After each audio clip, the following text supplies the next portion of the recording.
Bismillahirrahmanirrahim. Assalamualaikum dan salam sejahtera kepada anak-anak pelajar, rakan-rakan guru di luar sana. Hai, apa khabar semua?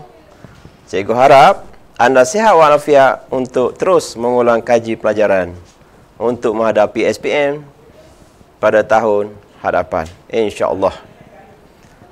Pada hari ini, anak-anak pelajar, cikgu akan fokus kepada tema yang ke-11, iaitu pembinaan negara bangsa ke arah kemunculan negara Malaysia berdaulat dalam bab 5, sejarah tingkatan 5, pembinaan negara bangsa yang merdeka, dan subtajuknya ialah 5.2 ialah Pakatan Murni.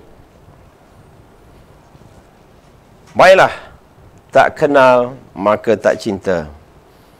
Diri cikgu ialah Cikgu Muhammad Razali bin Cik Hamid, merupakan guru cemerlang sejarah SMK Kampung Cengal, Ketereh, Kelantan. Jadi sebelum kita pergi dengan lebih lanjut lagi, baiklah sama-sama kita sebutkan satu kata kunci, iaitu sejarah membina bangsa berjaya. Terima kasih. Okey. Baiklah. Seterusnya, tema 11 ini, sebagaimana yang cikgu sebutkan tadi, ini merupakan paparan sekali lagi sebagai peneguhan kepada anak-anak pelajar sekalian, iaitu tema 11, bab 5, tingkatan 5, dan tajuk yang cikgu nak kupas pada hari ini dengan terperinci, iaitu Pakatan Murni. Cikgu sebut sekali lagi, ialah tajuk yang cikgu nak ulas dan nak kupas dengan terperinci pada hari ini ialah Pakatan Murni. Baiklah. 5.2 Pakatan Murni, antara tajuk-tajuk di bawah Pakatan Murni, subtajuk kecil di bawah Pakatan Murni 5.2, 5.2.1 ialah maksud Pakatan Murni. Lepas ni cikgu akan terjemahkan maksud Pakatan Murni. Dan yang kedua ialah 5.2.2 ialah langkah ke arah Pakatan Murni. 5.2.3 ialah perikatan pilihan raya bandaran, pilihan raya negeri, Perundangan Persekutuan 1955. Ini merupakan antara fokus perbincangan kita pada hari ini. Baiklah. Sebelum itu juga, cikgu ingin paparkan di akhir pembelajaran bagi subtajuk ini, diharapkan pelajar akan dapat, yang pertama, menyatakan hasil daripada mengadakan Pakatan Murni, dan yang kedua, menghuraikan kepentingan Pakatan Murni, dan menjelaskan usaha ke arah kemerdekaan negara. Ini merupakan hasil pembelajaran kita, diharap pelajar akan dapat selepas ini, insya-Allah.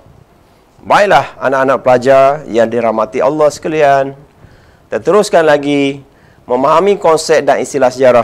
Sebagaimana biasa, sebelum cikgu ajar dengan tajuk dengan lebih lanjut, perkara yang utama sekali yang cikgu nak bawa pemikiran anda ialah konsep istilah dalam sejarah yang berkaitan dengan subtajuk yang kita akan pelajari selepas ini. Okey. Istilah sejarah yang pertama ialah, cikgu paparkan di sini ialah rida. Anak-anak pelajar, apakah maksud rida? Saya percaya anak-anak di luar sana pernah mendengar, pernah membaca, tetapi kurang memahami maksud istilah rida tersebut. Jadi maksudnya ialah Lembaga Pembangunan Industri Desa. Okey, istilah yang kedua, kerakyatan negeri. Kerakyatan negeri maksudnya ialah kerakyatan yang diberikan kepada imigran yang lahir di Persekutuan Tanah Melayu. Dan yang berikutnya ialah perikatan. Semua pelajar pernah dengar dan baca di mana-mana. Apakah itu perikatan? Perikatan maksudnya ialah kerjasama dalam gabungan parti politik. Kerjasama dalam gabungan parti politik. Dan yang keempat, pengisytiharan kemerdekaan. Apa itu pengisytiharan kemerdekaan? Yang kita perlu ketahui ialah pengumuman rasmi tarikh kemerdekaan. Dan yang terakhir sekali ialah Rundingan London. Apa itu Rundingan London? Memang biasa pelajar pernah dengar. Cuma di sini cikgu nak tarik perhatian anda di luar sana bahawa konsep istilah amat penting dalam pengkajian sejarah. Rundingan London ialah persetujuan antara wakil pemimpin Tanah Melayu dengan pihak British di London.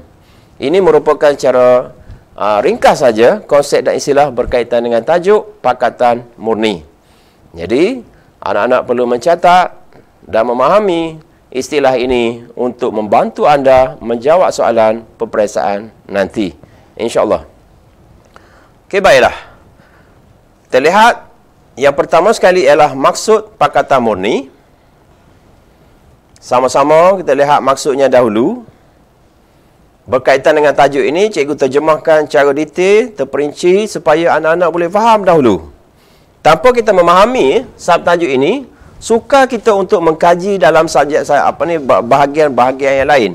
Jadi Pakatan Murni merupakan usaha semua kaum di Tanah Melayu menghasilkan satu kerjasama dan tolak ansur politik melalui rundingan. Jadi dalam ayat tersebut, yang pertama anak-anak catat, usaha semua kaum. Yang kedua, satu kerjasama. Yang ketiga, tolak ansur politik. Yang keempat, rundingan. Jadi dalam satu ayat ini mengandungi 4 perkataan yang perlu diingat apabila nak menjawab soalan peperiksaan. Kerana tanpa anda memahami maksud ini, sukar kita untuk memahami tajuk ini dengan lebih mendalam. Okey, kita lihat kerjasama dan tolak ansur politik. Kalau kita tengok gambar di sini, gambar pada yang cikgu papa ni merupakan gambar yang baru. Kerjasama dan tolak ansur antara kaum untuk memupukkan perpaduan. Tanpa kerjasama, tanpa tolak ansur, sukar bagi kita untuk memupuk perpaduan kaum. Kerana kunci kepada tajuk ini Pakatan Murni ialah berkaitan dengan tolak ansur dan kerjasama antara kaum yang ada di negara kita. Kita lihat tajuk yang kedua, subtajuk yang kedua ialah langkah ke arah Pakatan Murni. Langkah ke arah Pakatan Murni. Kita lihat langkah-langkahnya. Yang pertama, penubuhan jawatan kuasa hubungan antara kaum ataupun dipanggil CLC yang dilaksanakan pada bulan Januari 1949 di Pulau Pinang. Di sinilah merupakan satu titik permulaan kerjasama antara kaum yang berlaku di negara kita. Yang ini langkah ke arah Pakatan Murni. Pakatan Murni belum berlaku lagi. Ini dalam proses ke arah mewujudkan ataupun membentuk satu Pakatan Murni. Okey. Lihat baiklah yang kedua. Jawatan kuasa ini dianggotai oleh kaum Melayu dan Cina. Orang Melayu bernaung di bawah UMNO yang diketuai oleh Datuk Onn Jaafar. Manakala orang Cina bernaung di bawah MCA yang diketuai oleh pemimpin mereka pada masa itu ialah Tan Cheng Lock. Tan Cheng Lock. Okey, ini merupakan, siapa tahu gambar yang cikgu paparkan ini? Gambar ini merupakan ialah Datuk Onn Jaafar. Gambar ini merupakan Datuk Onn Jaafar, merupakan orang yang berusaha ataupun tokoh yang paling berusaha untuk memupukkan perpaduan kaum ke arah Pakatan Murni. Okey. Dan yang berikutnya, baiklah.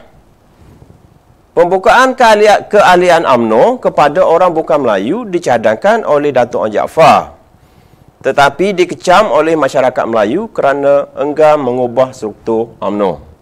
Yang ini merupakan, maknanya keahlian UMNO dibuka kepada siapa sahaja yang ada di negara kita yang ingin menyertai UMNO. Dan yang berikutnya ialah penubuhan Parti Kemerdekaan Melayu ataupun dipanggil IMP. Anak-anak kena ingat, apa itu IMP? IMP ialah penubuhan Parti Kemerdekaan Melayu oleh Datuk Jaafar yang menggunakan konsep kerjasama kaum dalam sebuah parti. Tetapi IMP ini terbuka kepada semua kaum. Semua kaum yang ada di negara kita pada masa itu, namun gagal mendapat sambutan. Yang ini merupakan antara cara, antara langkah yang telah dilaksanakan oleh pemimpin-pemimpin kita pada masa itu ke arah mewujudkan Pakatan Murni. Dan yang berikutnya, yang seterusnya ialah penubuhan persidangan kebangsaan pada tahun 1953 oleh Sir Malcolm Macdonald. Jadi tujuannya apa anak-anak? Untuk mencapai kerjasama politik bagi mengurangkan perasaan perkauman. Jadi inilah tujuannya, ialah untuk mengurangkan jurang perkauman yang ada di negara kita pada masa itu.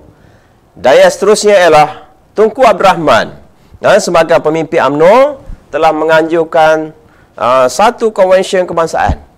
Apa itu konvensyen?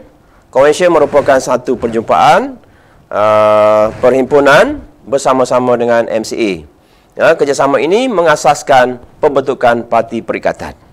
Parti Perikatan ialah gabungan dua parti yang besar di tanah Melayu pada waktu itu, ialah Parti UMNO dan MCA.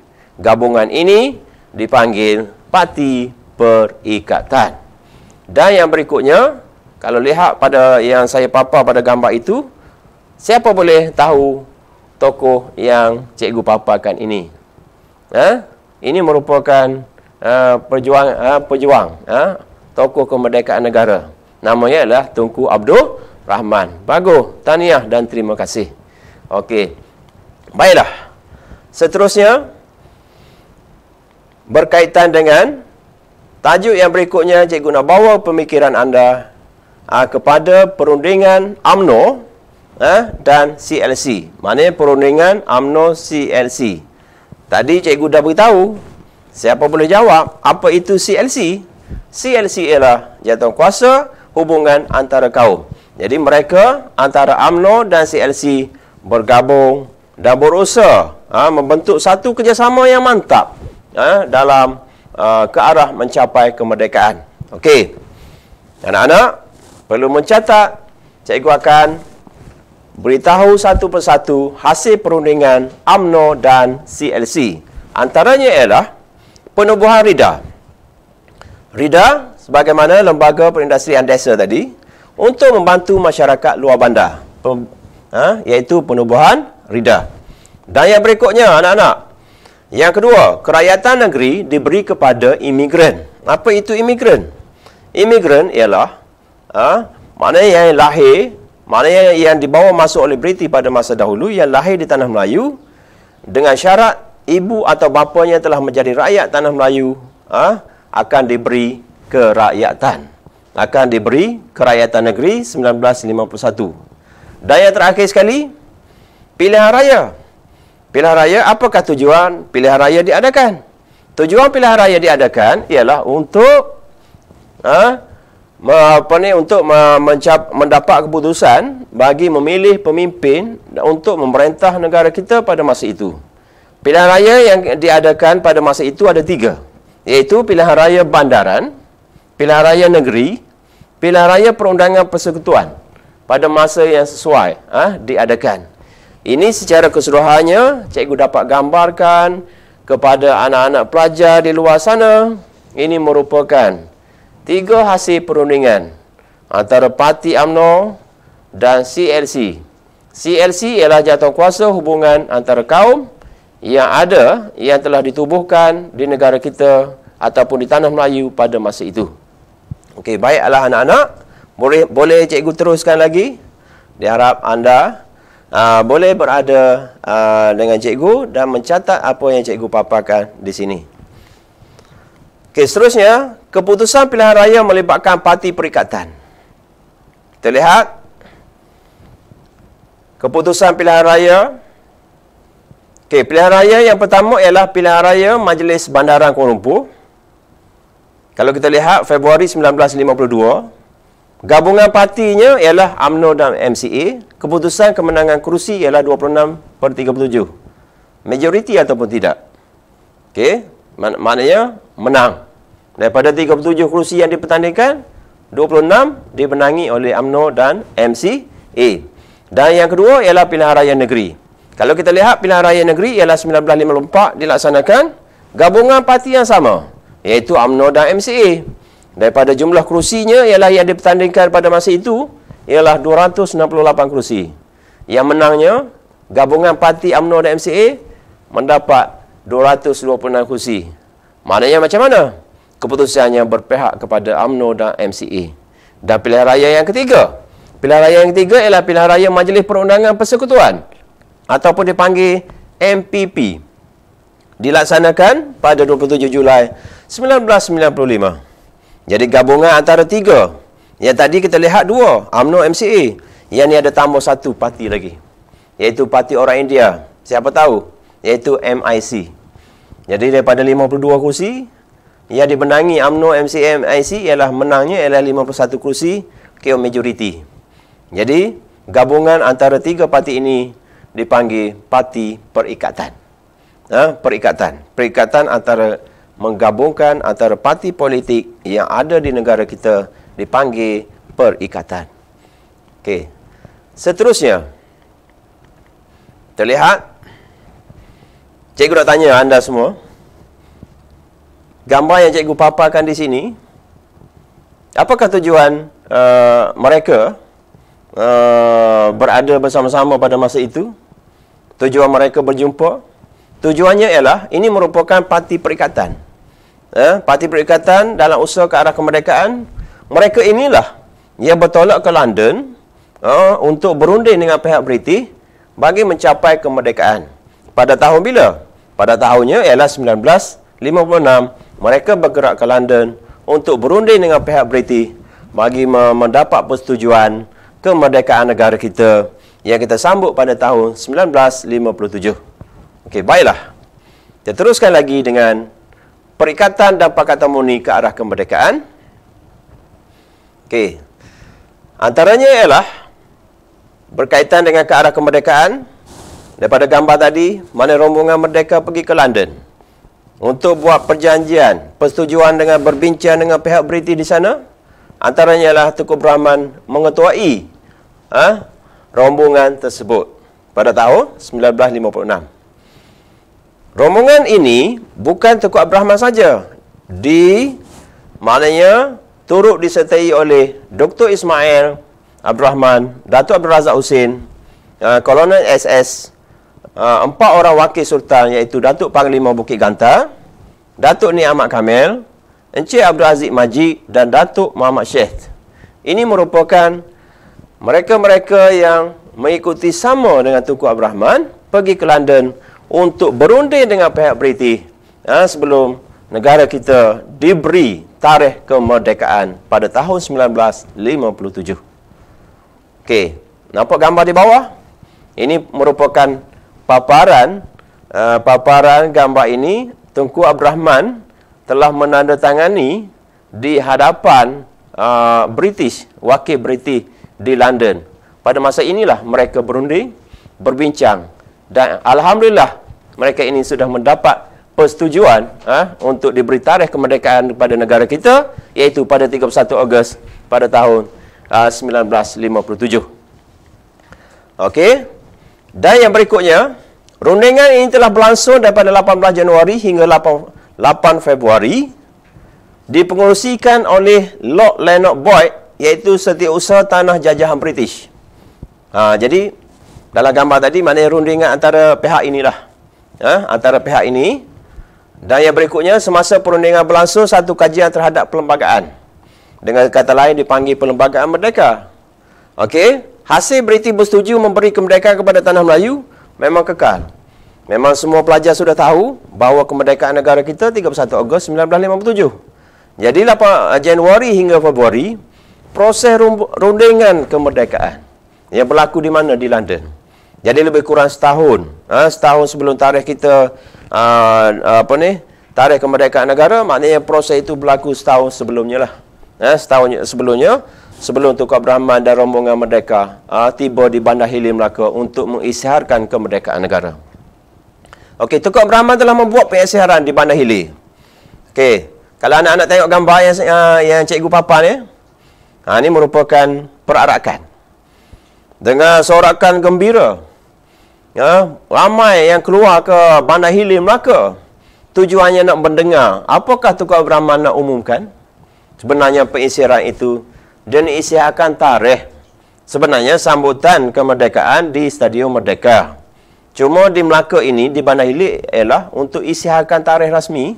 Bila kita nak sambut ataupun bebas daripada belenggu penjajah, iaitu pada 31 Ogos di Stadium Merdeka. Cuma di Bandar Hilir ini merupakan tempat nak isytiharkan tarikh sahaja.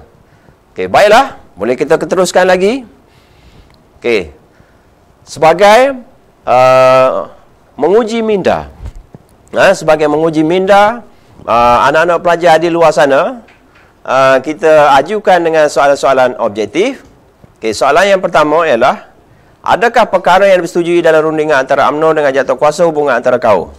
Okey, apakah perkara yang disetujui? Okey, jawapan A, menghadkan bilangan kaum imigran. Jawapan B, penyertaan Singapura.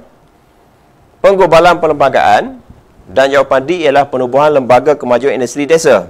Jadi, cikgu sengajakan letak jawapan dahulu. Sengaja letak jawapan dahulu supaya pelajar berfikir. Sebagaimana yang cikgu sebutkan tadi, anak-anak ingat tak perkataan RIDA? Okey, RIDA ni ialah Lembaga Kemajuan Industri Desa. Apakah tujuan RIDA? Okey, jawapannya apa? Jawapannya ialah untuk memajukan penduduk luar bandar. Okey, kita lihat soalan yang seterusnya. Gambar berikut menunjukkan Tunku Abdul Rahman sedang diarak di Bandar Hilir Melaka. Okey, tengok. Gambar ini menunjukkan Tunku Abdul Rahman diarak mengelilingi di Bandar Hilir Melaka. Jadi, soalannya, mengapa peristiwa tersebut penting kepada masyarakat Tanah Melayu? Adakah soalan ini soalan kebat? Adakah soalan ini soalan kebat? Okey, maknanya peristiwa itu pengisytiharan tarikh kemerdekaan, adakah betul? Okey, B, kunjungan pemimpin negara. Dan C, kempen pilihan raya. Dan D ialah pembentukan Persekutuan Malaysia. Apakah jawapan anak-anak sebagaimana yang cikgu bincang pada peringkat awal tadi? Jadi tak lain tak bukan, jawapannya ialah pengisytiharan tarikh kemerdekaan negara. Okay, kita lihat sepintas lalu. Untuk contoh soalan struktur, bagi kertas 2 berkaitan dengan tajuk yang kita belajar tadi. Okey, ini sebagai tajuk pengukuhan, penggayaan, sebagai mencabar minda anak-anak di luar sana supaya berfikir dan tentang pengajaran cikgu pada hari ini. Okey, Pakatan Murni telah terbentuk sebelum pembentukan Parti Perikatan. Itu penyataan. Jadi soalannya ialah, jelaskan maksud Pakatan Murni. 2 markah. Tadi cikgu sudah sebut rundingan kerjasama perpaduan. Okey, tengok. Kerjasama ada, tolak ansur ada, rundingan ada. Jadi, sekadar dapat 2 markah sudah mencukupi. Iaitu kerjasama, rundingan. Tapi kalau nak masuk rundingan perpaduan, usaha pemimpin Parti Perikatan untuk memupuk perpaduan pun tiada masalah, boleh diterima. Okey, maknanya cadangan cikgu beri jawapan lebih daripada peruntukan markah. Kalau markah 2, ini soalan konsep. Soalan konsep sekadar pengetahuan ataupun memahami sekadar maksud Pakatan Murni sahaja. Okey. Untuk soalan B, contoh soalan B ialah soalan huraikan faktor kejayaan Pakatan Murni sebelum merdeka, 4 markah. Jadi bila 4 markah, memang pelajar boleh masuk 4 fakta. Jangan terjun terus kepada fakta saja. Tanpa anda mengolah sedikit saja, cikgu cadangkan untuk soalan struktur, ayat ringkas tapi lengkap. Kalau bahasa Melayu diberitahu, ada subjek, ada predikat. Subjek, predikat.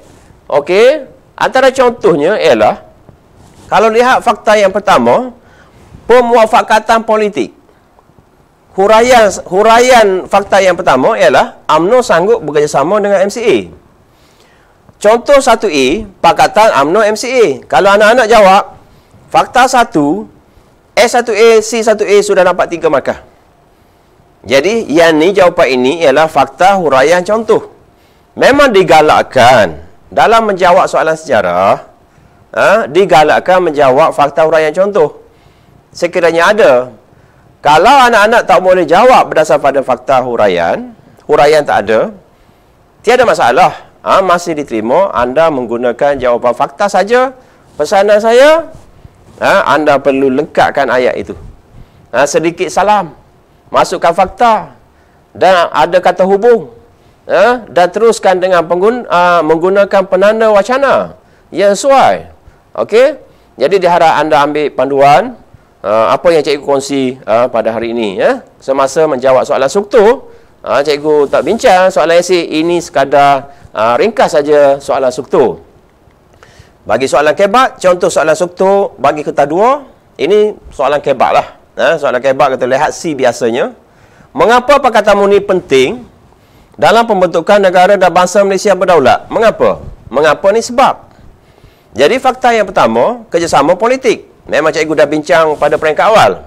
Dan yang kedua, mengukuhkan perpaduan kaum. Memang ada dalam pembincangan tadi. Yang ketiga, memelihara kedaulatan. Jawapan logik.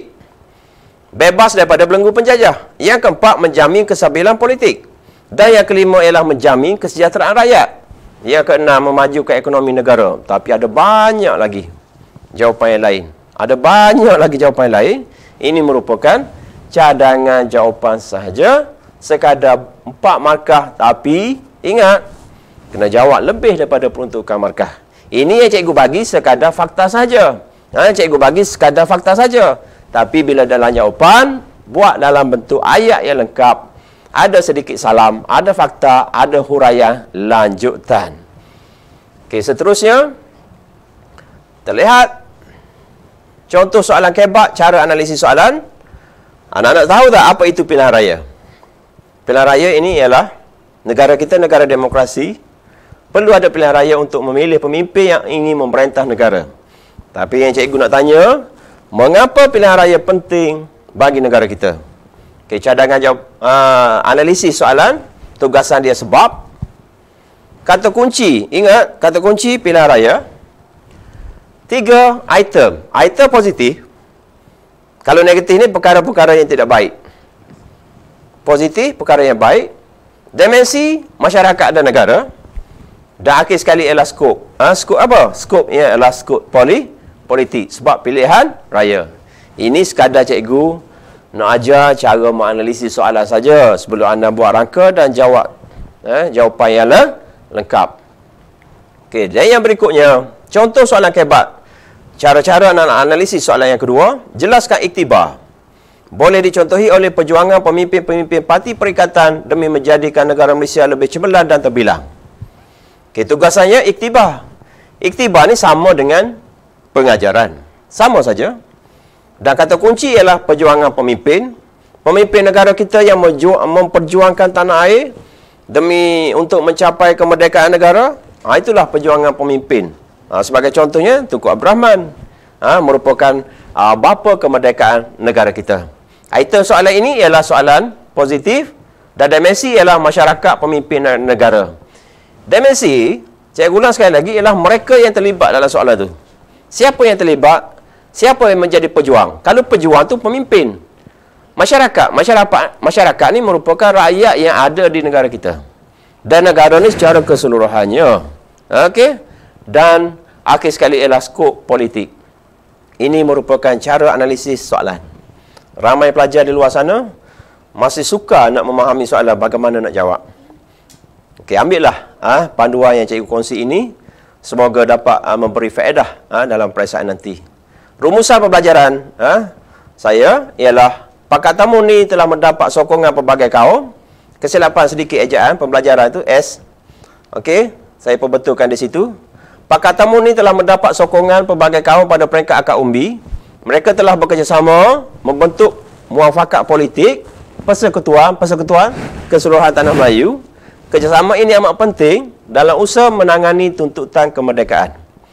Jadi, secara keseluruhannya saya ulang sekali lagi bahawa Pakatan Muni kerjasama politik antara kaum.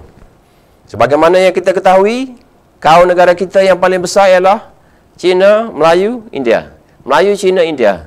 Mereka ni perlu bergabung, perpaduan, kerjasama politik, tolak ansur untuk mencapai kemerdekaan negara. Jadi, sebagaimana sekali lagi cikgu ingin pertegaskan bahawa berkaitan dengan tajuk hari ini yang cikgu dapat kongsi berkaitan dengan Pakatan Harmoni, anak-anak cubalah mengikuti apa-apa panduan yang cikgu paparkan tadi. Jadi segala sekiranya ada terkasar bahasa, tersilap kata, mohon dimaafkan. Cikgu doakan anda berjaya dalam peperiksaan nanti, insya-Allah. Sekian, wabillahi taufiq wal hidayah. Wassalamualaikum warahmatullahi wabarakatuh. Bye.